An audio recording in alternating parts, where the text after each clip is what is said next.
ஜனநாயகனின் தீவிர ரசிகரான சமூக ஆர்வலர் அன்னை வி.ஜி. சரவணன் அவர்கள் கடந்த 5 ஆண்டுகளுக்கும் மேலாக ஸ்ரீவைகுண்ட தொகுதி மற்றும் அதன் சுற்று வட்டார பகுதிகளில் உள்ள ஆதரவற்ற ஏழை எளியவர்களுக்கு இல்லம் தேடி மதிய உணவு மற்றும் இரவு உணவு திட்டத்தை ஏற்படுத்தி உணவு வழங்கி வருகிறார்.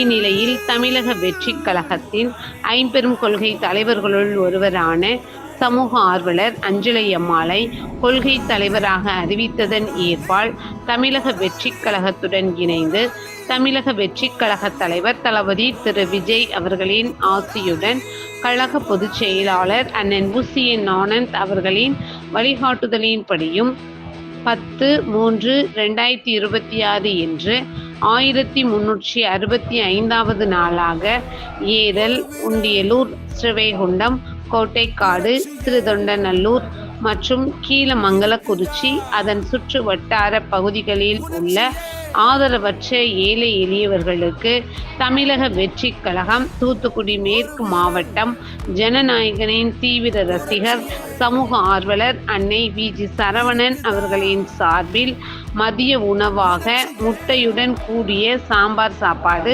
வழங்கப்பட்டது.